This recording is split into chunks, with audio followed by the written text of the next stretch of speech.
संतान सप्तमी के व्रत में क्या चीज़ें खाई जाती हैं और कैसे इस व्रत में हम क्या खाकर हम इस व्रत को पूर्ण करते हैं। तो सबसे पहले दोस्तों स्वागत करती हूँ आप सभी का।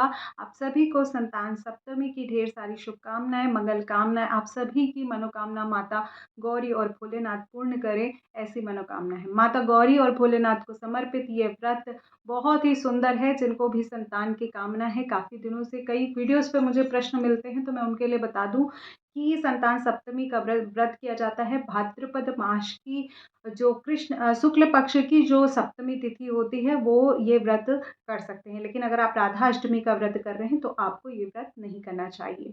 देखिए इस व्रत में क्या-क्या चीज़ें हमें खानी है, इसी वीडियो में हम ये जानेंगे।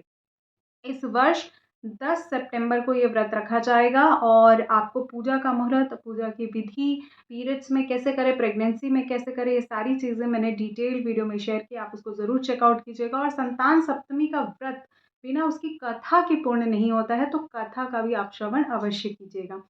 तो आगे बढ़ने से पहले दोस्तों, अगर आप चैनल पे नए हैं तो प्लीज़ चैनल को सब्सक्राइब कर दीजिएगा। वीडियो कहीं पे भी किसी भी रीज़न पे पसंद आए तो लाइक शेयर ज़रूर कीजिएगा। आपका एक लाइक हमें बहुत ज़्यादा प्रेरणा और प्रोत्साहन प्रदान करता है। तो आई होप आप इस वीडियो को लाइक ज़रूर करेंगे। तो सबसे पहले हम समझते हैं कि संतान सप्तमी का जो व्रत है उसमें हमें कैसे, देखिए व्रत को 3-4 तरीके से रहा जा सकता है। आप जैसे चाहें वैसे संकल्प कर सकते हैं, ठीक है?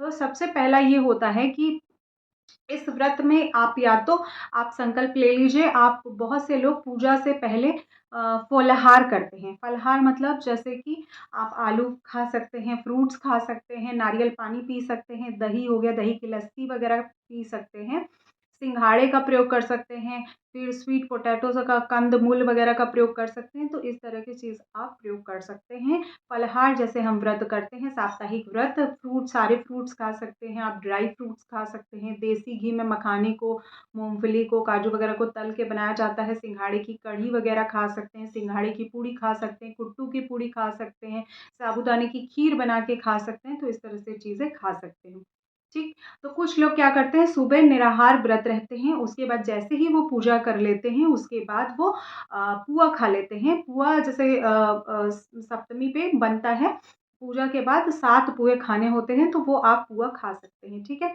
या आप पूजा के बाद खीर भी खा सकते हैं। खीर पूड़ी बहुत से लोग जगह अलग-अलग जगहों पर अलग-अलग है। गुलगुला पूड़ी चढ़ाते हैं, खीर पूड़ी चढ़ाते हैं, खीर, हलवा और पूड़ी तीनों चीज़ें चढ़ाते हैं। तो जिस हिसाब से आपके यहाँ चढ़ाया जाता है, उस हिसाब से खा सकते हैं। लेकिन नमक का प्रयोग नहीं करना है। आप इस बात को समझ लीजिए कि नमक का प्रयोग नहीं करना है। कौन-सा नमक? टाटा नमक। टाटा नमक का प्रयोग हमें नहीं करना है। ठीक है। दूसरा तरीका क्या होता है कि हम दिन भर बिना पानी के रहेंगे। जब हमारा पूजा होगा यानी लगभग 11 बजे से 12 बजे के बीच में ही ऑलमोस्ट ये पूजा की जाती है। इसी टाइम अभिजीत मुहूर्त भी होता है और इसी टाइम सप्तमी की पूजा भी की जाती है। तो उसने से पहले तक लोग सिर्फ़ निराहार निराजल व्रत करते हैं। पानी भी नहीं पीते, कुछ भी नहीं करते, सुबह संकल्प कर लेते हैं, उसके बाद 12 बजता है जैसे, वो वैसे ही पूजा करते हैं, कथा सुनते हैं, आरती करते हैं और उसके बाद वो वही पुए जो माता पार्वती को भोग लगाए जाते हैं, वही पुए गऊ को खिलाने के बाद जो 7 पुए बचते हैं, वो खाते हैं और दिन भर उसी को खाकर व्रत करते हैं। यानी 7 पुए या 7 पूड़ी खीर के अलावा वो और कुछ भी नहीं खाते हैं। ठीक है? तो इस तरह से व्रत किया जाता है, तो आप इस तरह से भी कर सकते हैं। अब तीसरा प्रकार समझिए, तीसरे प्रकार में क्या होता है कि आप लोग जैसे बहुत से लोग हैं, चाय के बिना उनका नहीं चलता है, तो वो पानी पी लेते हैं, चाय पी लेते हैं, इस तरह से लाइट वेटेड वो फलाहार नहीं करते हैं, मतलब सिर्फ़ चाय और पानी वगैरह पी लेते हैं। पानी वगैरह पी लेते हैं और चाय एक बार पीते हैं, मतलब जो भी खाना-पीना है वो एक बार करते हैं, ठीक है?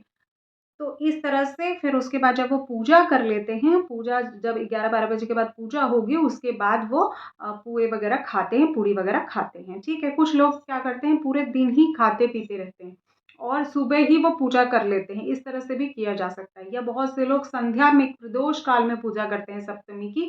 वैसे सप्तमी की पूजा दोपहर में ही की जाती है मोस्टली, चाहे आप कोई भी सप्तमी का व्रत रखिए, ललई छठ का रखिए, ये सब जो है पूजा दोपहर में ही होती है। लेकिन अगर आप प्रदोष काल में करना चाहें तो भी आप कर सकते हैं, उसमें कोई समस्या की बात नहीं। तो आप वैसे भी भोजन कर सकते हैं कि दिन भर आप पूड़ी खीर खा के आप मीठा भोजन करके इस व्रत को करिए। अब नेक्स्ट बात आती है सेंधा नमक की। सेंधा नमक का प्रयोग कर सकते हैं कि नहीं? देखिए, सप्तमी तिथि का जो व्रत किया जाता है, जो इस तरह से अन्न खाकर व्रत किया जाता है, उसमें सेंधा नमक का प्रयोग वर्जित बताया है, ठीक है? लेकिन अगर आपको दिक्कत है, आप डायबिटिक पेशेंट हैं या आजकल बहुत सारी प्रॉब्लम हो जाती है, मीठा बहुत ज़्यादा लोग नहीं खा पाते हैं, तो उस कंडीशन में आप सेंधा नमक का प्रयोग कर लीजिएगा। अगर आपको हेल्थ इश्यूज़ हैं, आपको दवाई वगैरह खाना है, तो कोई दिक्कत की बात नहीं है। तो 3 तरह से आप इस व्रत को कर सकते हैं और 3 तरह से भोजन मैंने बता दिया। एक तो आप निराजली व्रत रहेंगे, 12 बजे तक बिना पानी पिए, बिना कुछ खाए 12 बजे के बाद जब आप पूजा कर लेंगे उसके बाद आप खाएँगे और वो पुए ही खाए जाते हैं सिर्फ़।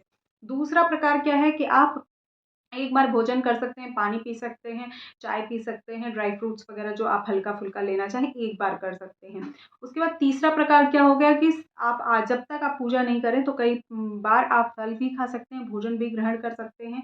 जिस हिसाब भोजन मतलब फलाहार भोजन, वो ग्रहण कर सकते हैं और उसके बाद पूजा के बाद आप पुए भी खा सकते हैं। खीर पूड़ी जो साथ होती है, साथ पूड़ी या पुए आप जो मीठी पूड़ी भी बना सकते हैं, इस तरह से बना के आप खा सकते हैं। साथ आपको लेकिन खाना है, अगर आपसे साथ नहीं खवाए तो आप छोटे-छोटे बना लीजिएगा और उसके बाद आप उसको खा लीजिएगा। आई होप अभी आपके सारे डाउट क्लियर हो गए होंगे। आप सभी के लिए संतान सप्तमी का महापर्व मंगलमय हो, आप सभी की मनोकामना पूर्ण हो। ऐसी मनोकामना के साथ मिलती हूँ नेक्स्ट वीडियो में। अगर जानकारी कहीं पे भी किसी भी रीज़न पे अच्छी लगी है, तो लाइक शेयर ज़रूर कीजिएगा। चैनल पे पहली बार विज़िट कर रहे हैं तो चैनल को सब्सक्राइब ज़रूर कीजिएगा। हर हर महा